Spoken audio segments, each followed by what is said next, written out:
विद्यार्थियों, MA previous के first paper पाश्चात्य राजनीतिक विचारकों का हम अध्ययन कर रहे थे।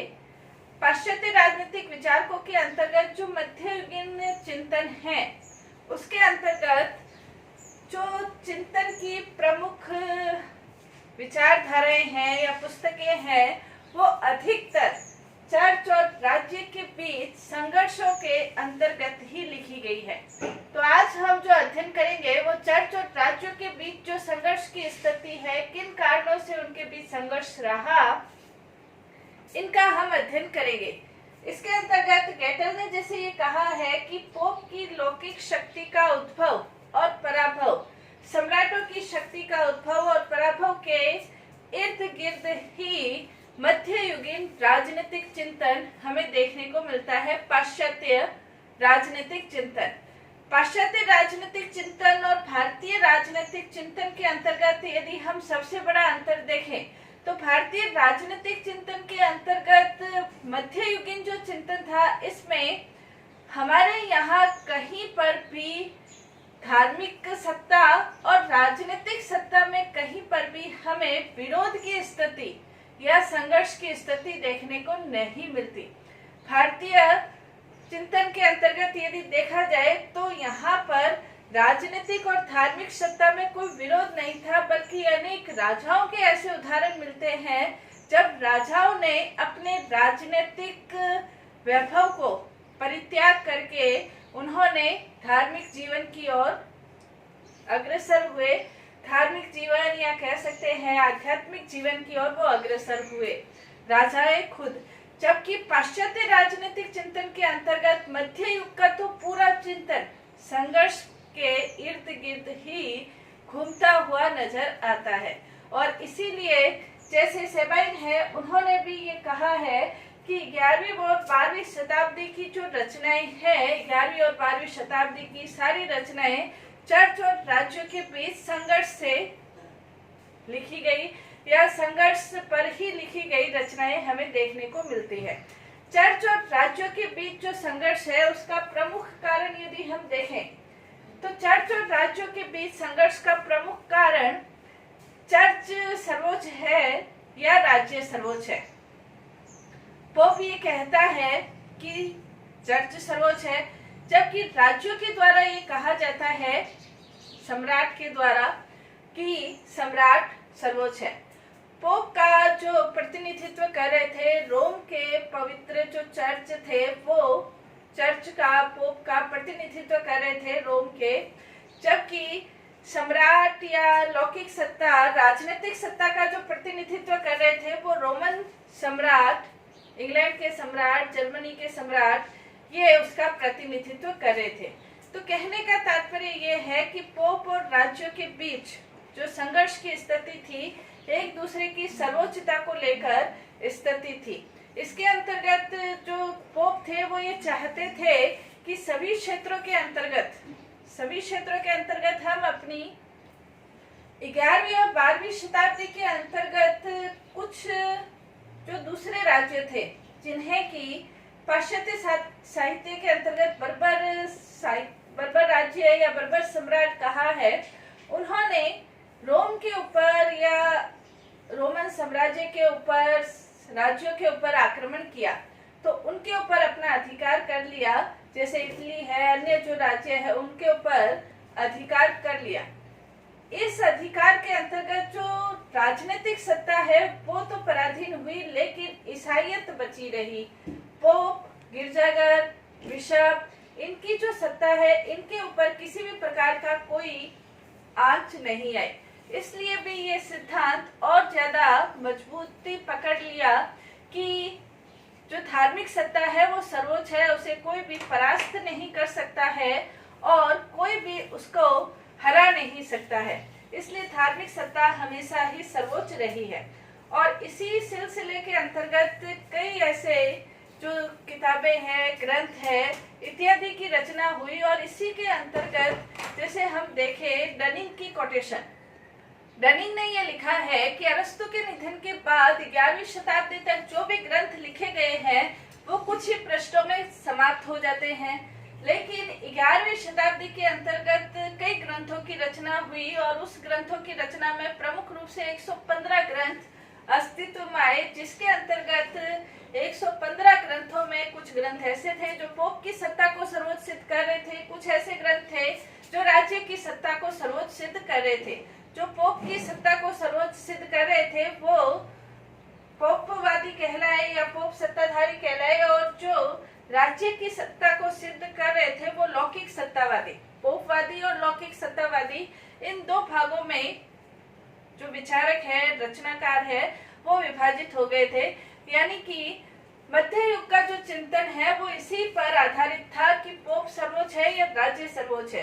कई पोप के समर्थक थे जो कि पोपवादी कहलाए, कई राज्यों के समर्थक थे जो कि लौकिक सत्तावादी कहलाए।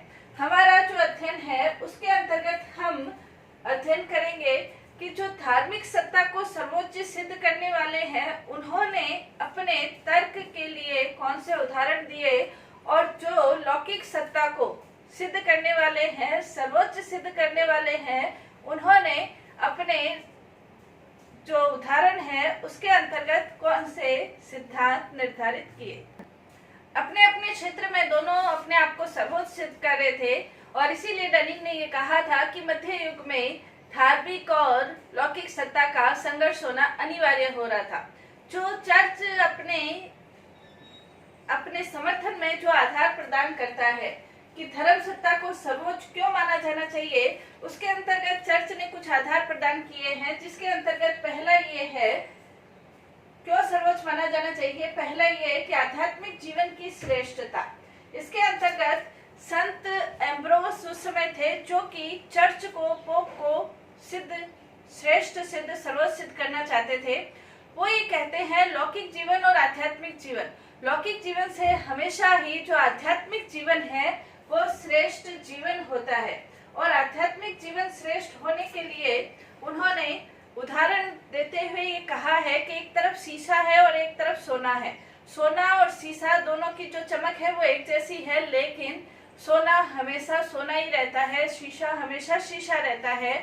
तो दोनों के अंतर्गत जैसे सोना श्रेष्ठ है, वैसे ही लौकिक सत्ता और आध्यात्मिक सत्ता में आध्यात्मिक सत्ता श्रेष्ठ है। इसी प्रकार अन्य उदाहरणों के माध्यम से भी वो ये सिद्ध करना चाहते हैं कि आध्यात्मिक जो जीवन है वो श्रेष्ठ जीवन है। जैसे जो लौकिक जीवन है वो शरीर से संबंधित है, और जो आध्यात्मिक जीवन है वो आत्मा से संबंधित है। शरीर और आत्मा के बीच जैसे आत्मा श्रेष्ठ है, वैसे ही आध्यात्मिक और लौकिक जीवन के बीच आध्यात्मिक जो जीवन है वो श्रेष्ठ है।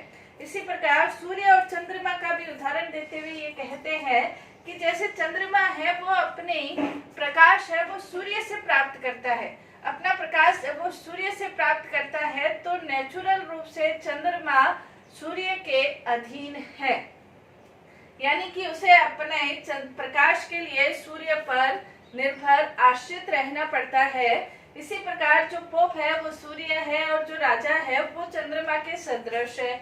और जब चंद्रमा के सदृश है तो राजाओं को अपना कार्य करने के लिए, अपने मार्ग प्रदर्शित करने के लिए आध्यात्मिक सत्ता से हमेशा मार्गदर्शन लेते रहना चाहिए।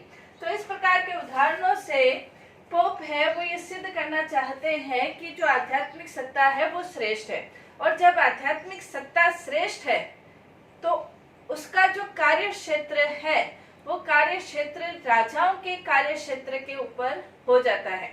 यानी कि इनके संघर्ष का मूल कारण ये है कि जब आध्यात्मिक सत्ता श्रेष्ठ है तो जो पोप है, पादरी है, बिशप है, आर्क बिशप है, इन सब की नियुक्ति करने में राजाओं का, सम्राट का किसी भी प्रकार का कोई रोल नहीं है। जबकि राजाओं के राज्य अभिषेक में, राजाओं के व्यक्तिगत जीवन के अंतर्गत राजाओं का दूसरे राज्यों के साथ संधि, समझौता इत्यादि यदि वो करता है तो उसमें पोप का समर्थन या पोप का मार्गदर्शन आवश्यक है। इसलिए वो चाहते थे कि राजा लोग, सम्राट लोग पोप के मार्गदर्शन में ही अपने राज कार्य को संपादित करे। तो इस प्रकार का संघर्ष दोनों के बीच, पोप और राजाओं के बीच चल रहा था। दूसरा, धर्म सत्ता को सर्वोच्च सिद्ध करने का दूसरा कारण धर्मशास्त्र के कई उदाहरण देते हुए उन्होंने इस बात को सिद्ध किया कि जो धार्मिक सत्ता है वो श्रेष्ठ है। जैसे लॉरेन का एक सम्राट था लोथेर। लॉरेन का सम्राट लोथेर था। लोथेर ने 9वीं शताब्दी की बात है, लॉरेन के सम्राट लोथेर ने अपनी पहली पत्नी को तलाक दे दिया था या छोड़ दिया था। उन्होंने दूसरी शादी कर ली थी, दूसरी पत्नी के साथ रहने लगे थे। उनकी पहली पत्नी ने उस समय के पोप निकोलस थे, उनसे आग्रह किया। पोप निकोलस ने अपने कार्क बिशप को इनका मामला सुलझाने के लिए भेजा। निकोलस को राजा लियोथर ने कुछ रिश्वत इत्यादि देकर अपने पक्ष में कर लिया था, जिसका परिणाम ये हुआ था कि उसकी पत्नी को, पहली पत्नी को न्याय नहीं मिला।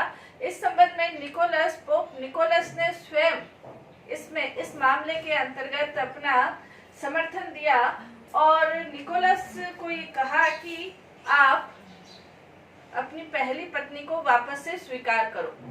जब लियोथर ने स्वीकार नहीं किया और उल्टा उसने निकोलस के ऊपर आक्रमण कर दिया।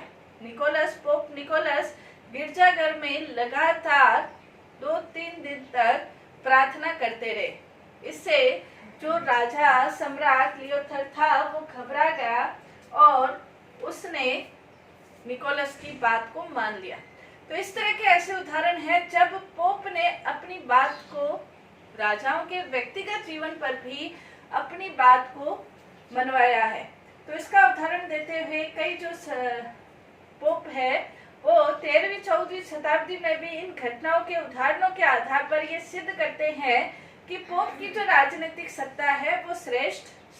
पोप राजनीतिक सत्ता में भी अपना हस्तक्षेप कर सकते हैं।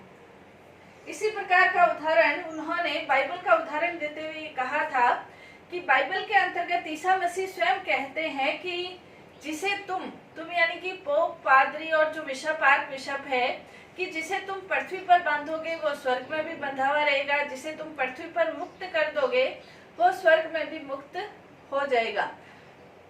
तो पोप ये कहते हैं कि ईसा मसीह ने खुद उन्हें इतनी महत्वपूर्ण शक्ति प्रदान की है जिसके आधार पर हम किसी भी व्यक्ति को मुक्त कर सकते हैं, किसी भी व्यक्ति को बंधन में बांध सकते हैं।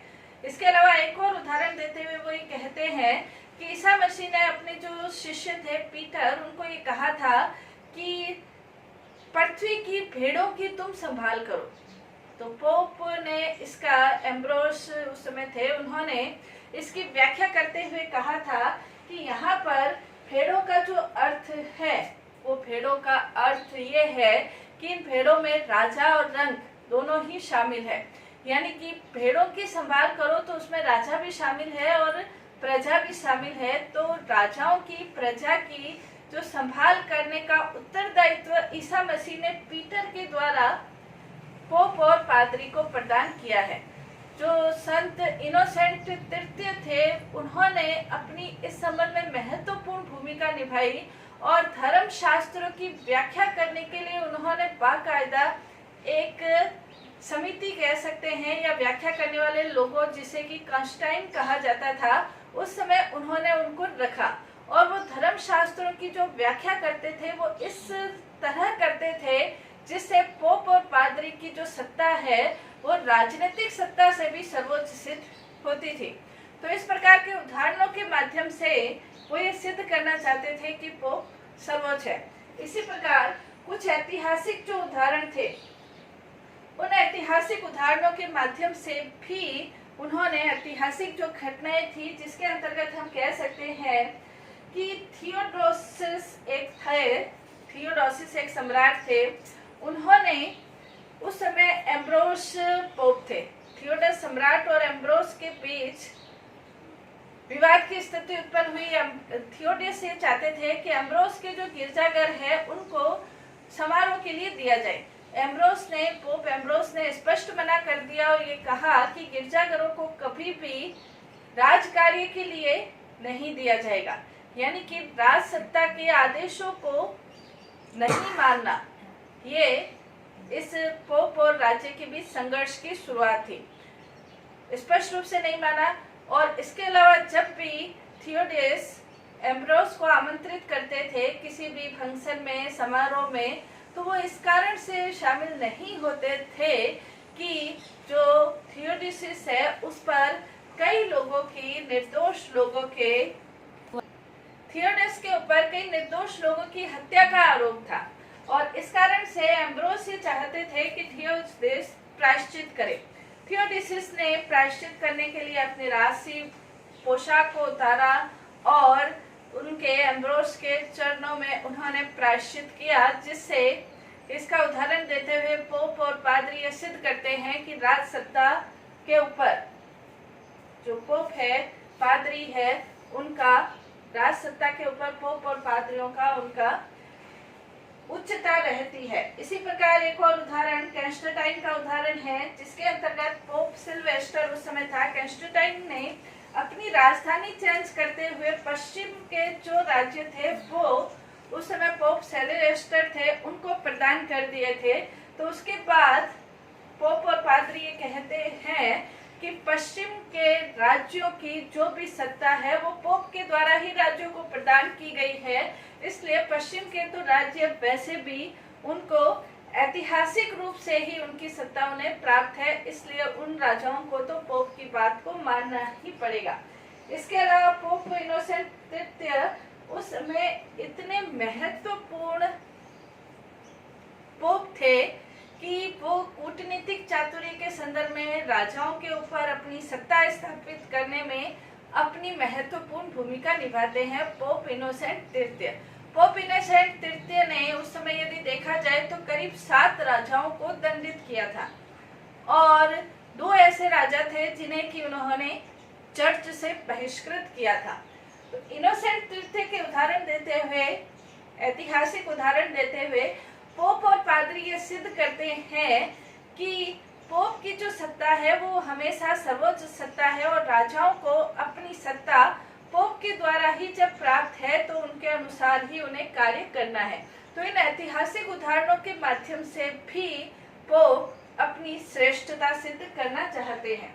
इसके अलावा 2 तलवारों का जो सिद्धांत है, 2 तलवारों के सिद्धांत के अंतर्गत पोप गैलेशियस ये कहते हैं कि ईसा मसीह ने 2 तलवार, एक लौकिक सत्ता की तलवार और एक धार्मिक सत्ता की तलवार, ये दोनों तलवारें हैं। लौकिक सत्ता की तलवार ईसा मसीह ने पीटर के माध्यम से, जो संत पीटर है उनके माध्यम से जो लौकिक सत्ता की तलवार है वो राजाओं को प्रदान की और जो धार्मिक सत्ता की तलवार है वो पोप को प्रदान की। तो राजाओं को भी अपनी लौकिक सत्ता किसके द्वारा प्राप्त हुई है? पोप के द्वारा प्राप्त हुई है। और जब पोप के द्वारा प्राप्त हुई है तो उन्हें पोप के अनुसार ही अपना शासन कार्य करना है। इसके अलावा जो नैतिकता का सिद्धांत है, पोप ये मानते हैं कि विवाह है, संपत्ति है, न्याय है, संधि है, इनके विषय में क्या नैतिक है क्या अनैतिक है, ये सिद्ध करने का, क्या नैतिक है क्या अनैतिक है, ये सिद्ध करने का तो पोप को राजाओं के नैतिक जीवन किस प्रकार से व्यतीत करना है ये मार्गदर्शन करना भी पोप का कार्य है। तो पोप पादरी अपनी ये सत्ता पोप और राजाओं के बीच, पोप और राजा और चर्च के बीच संघर्ष के ये महत्वपूर्ण मुद्दे थे जिनके आधार पर पोप और राज्य के बीच संघर्ष मध्य युगीन चिंतन का या मध्य युगीन राजनीतिक चिंतन का एक महत्वपूर्ण मुद्दा रहा।